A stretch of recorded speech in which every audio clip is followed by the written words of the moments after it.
confession dari anggota-anggota komunitas kartu Pokemon. Mau dari luar, mau dari dalam, pasti ada satu hal yang ngeganjel di dalam hatimu tentang komunitas ini. Dan gue telah menyediakan wadah untuk semua akan hal itu. Tapi gue pengen ngasih tahu kayak my confession dulu first nih. Gue bakal ngasih tau nih. Kakak, aku baru dapet kartu nih. Kartunya aku dapet dari Brewet. Harganya berapa Koko? Boleh Koko lihat kan? Mana? Sini gue lihat.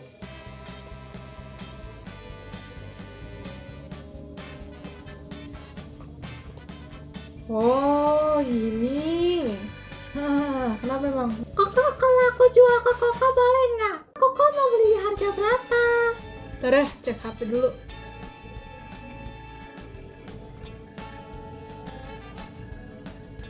Oh, ini kalau Koko ambil di 50.000 nggak? Saya kasih cash. 50.000? Wow, mahal juga ya Koko. Yaudah Koko, aku jual deh buat Koko. Nih aku. Apaan sih nih? Anjir, bau banget. Yaudah ya, ini saya ambil lah 50.000 nih, saya kasih cashnya. Ini cashnya ya. Nih. Makasih Koko.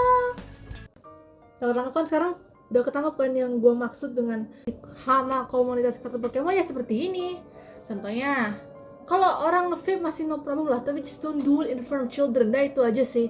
Karena lagi-lagi ini kan emang as we can say, like ini emang isi komunitas itu banyak ada anak kecil juga, dan emang Pokemon is meant for kids. Lu jangan dong ada anak datang ke vendor lu dan lu udah gede, lu tiba kayak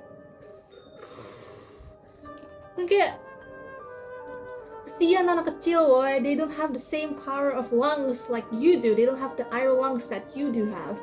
Nah, aside from that, kedua, orang yang sengaja nipu anak kecil dengan cara kayak, oh ini kartu gue lihat di press charting 300.000, tapi gue benak-benak nih, oh ini gue ambil 50.000 aja. Itu kayak udah potong berapa persen tuh, kayak that's just mean, that's just scamming at this point. Ya, jangan pakai kepolosan anak-anak ini sebagai a way for you to manipulate children, kan tuh kesian. Kayak, bro, ini anak kecil loh, lu gak kasihan gitu. Mereka misal mereka dapat hadiah kartu dari misal nih nilai mereka bagus, mereka belajar keras di sekolah, dapat lah tuh kartu. Tapi kayak just pikir anjir, kayak damn, that's so mean, man. Aside from that, kalau semuanya, nama gue Kay dari channel Plur Pengingat. Hari ini gue bakal bacain confession yang kalian kasih ke aku di link form confession yang aku sebarin seminggu yang lalu kalau nggak salah. So without further ado, let's dive in and see what confessions you guys have. Waduh, maaf kamar gue berantakan, tapi kayak that's how it is. There's my cat in the corner, dia lagi chilling aja tuh. Ya lah. Ya, kita mulai dari yang paling awal. Wow! Confession pertama, can they please use more deodorant? You're scaring the kids off. Kayak yang gue bilang di awal video yang telah gue bikin jadi skit yang fantastis itu, wear deodorant before you go to card shows. Kayak lu juga harus antisipasi dari awal. Ya, itu tempat rata-rata kan cram, banyak vendor yang terhempit kayak gini. Lu tinggal jalan kayak nyet, dan kan otomatis orang-orang bergerombol kan. Ya pasti otomatis badan lu bakal berkeringat karena lu packed up in like a sardine can gitu kan. Nah, saran gua, sebelum lu ke card show atau turnamen apapun, pakai deodorant. Kalau mau lebih extra, use some perfume to at least make yourself smell a little better. Karena I don't know what's with PTCG players. Gua nggak tahu, nggak PTCG aja sih. Most TCG players and their problem with hygiene. Gue paling bingung kayak nih, gue ke LGS nih, gue lagi jalan, gue mau turnamen, lalalala. Pas gue belok ke kiri, gue lihat, boom, ada butt cracknya orang nongol dari celananya. Kayak kan gak nyaman liatnya, like you're just like this fat ass guy sitting and like your butt crack is showing. Like I don't want to see that shit. I want to play cards. I want to play trading cards. I don't want to see someone's butt crack hanging right there on public. It's nasty, man. I'll be real. Like, no one wants to see that. Like, at least, kalau lo bisa afford deck high rare, gue yakin lu bisa afford celana yang pas sama badan lu dan gak melorot-melorot sampai kelihatan pantat lu kayak gitu. Please, bro, it's so nasty. Itu ibaratnya kayak standar minimum banget, lu harus pakai deodoran pergi-pergi keluar. Kalau lu kayak berkeliaran berjam-jam vending atau lu keliling-keliling car show tanpa pakai deodoran dan bau lu kemana-mana, sadar diri anjir, it smells bro. Lanjut. Baru main 5 hari udah turnamen dan kayaknya aku baik bohongin. Susah sih kalau kayak gini, karena ya as someone who played TCG for more than a year dan udah lama kan main, kelihatan sih mana yang newbie, mana yang udah beneran main lama. Dan sayangnya ada beberapa oknum yang pakai kesempatan ini buat menjadi celah kayak buat menang, tapi menangnya nggak halal gitu loh.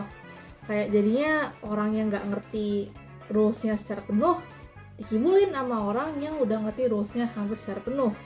Dan I don't think it's something good loh. Kita sebagai player harusnya ya saling mengingati kalau ada yang salah, kalau ada yang misplay atau ada yang ya you better to like show what you can do gitu loh. Better to show what you missed and all that. Itu kan demi kenyamanan kita semua kan. Kalau misalnya kayak lu ketemu newbie yang jelas-jelas belum terlalu memahami rule tapi lu pakai itu sebagai celah buat lu menang, itu that's like a dick move man. Kayak gak baik aja. Itu bikin newbies yang ini tuh malah merasa insecure dan jadi gak mau main TCG lagi. Kayak I don't know if you're trying to gatekeep or something, kayak lu gak suka dengan newbie kayak gini.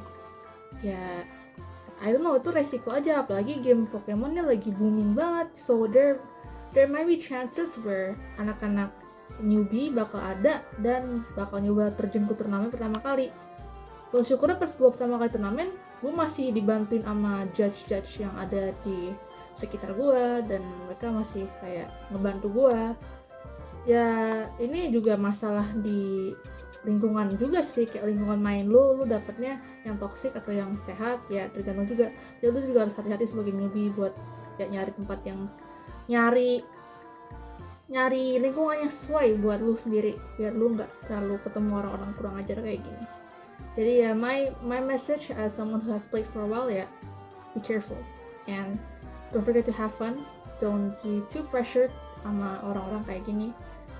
Pasti orang kayak gini pasti ada dimanapun di TCG apapun pasti ada.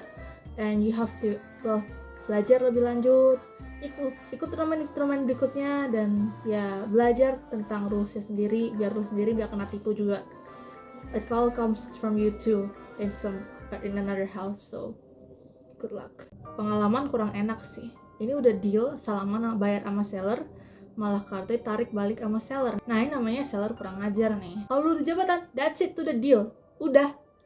Dan you don't have the rights to take back the card you sold, kecuali kalau emang ada masalah yang kurang baiknya kayak misal jadwal yang kurang jelas ketemuannya atau orang yang emang terindikasi scam. You have the rights to pull it back, like tarik deal lu, as long as you have the proof.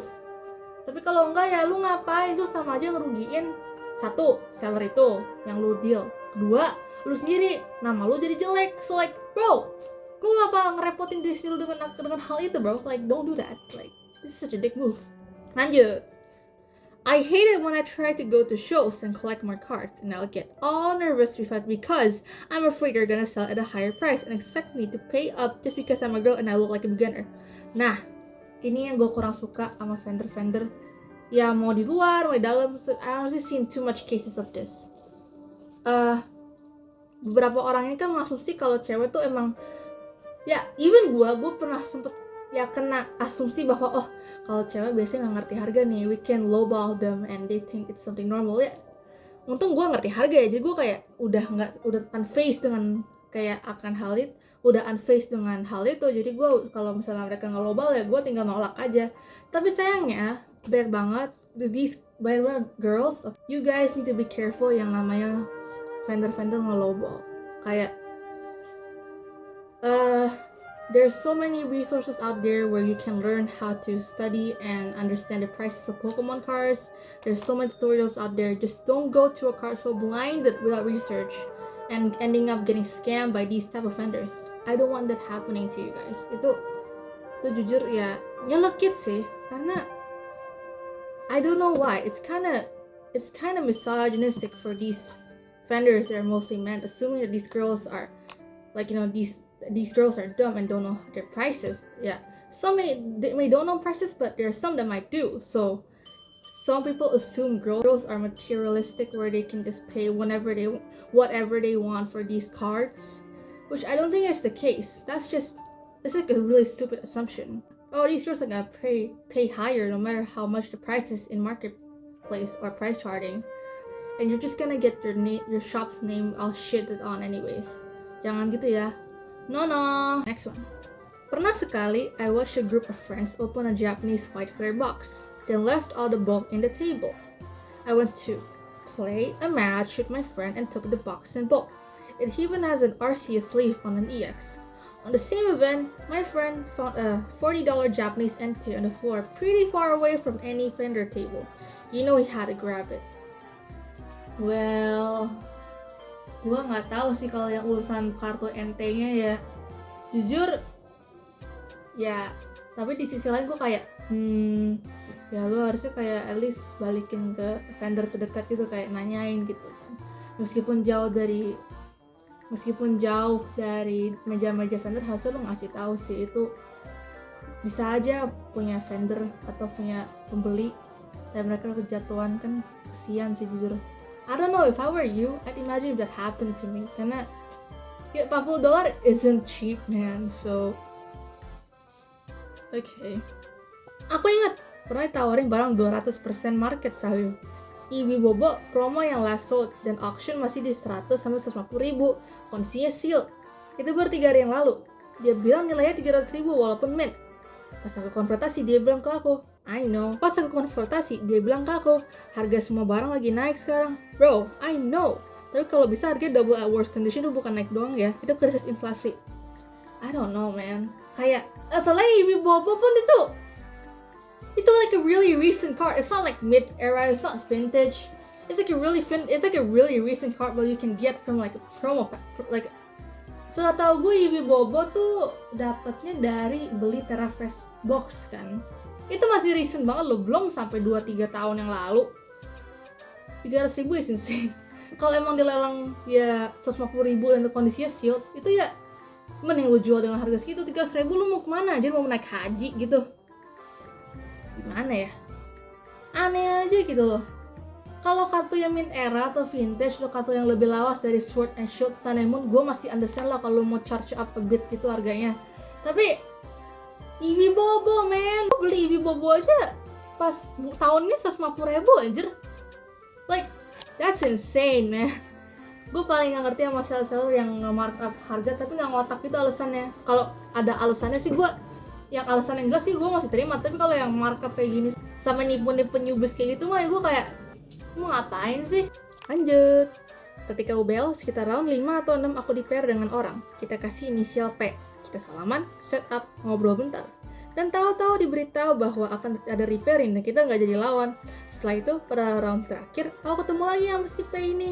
Kita berdua seneng banget. Akhirnya bisa ketemu dan lawan.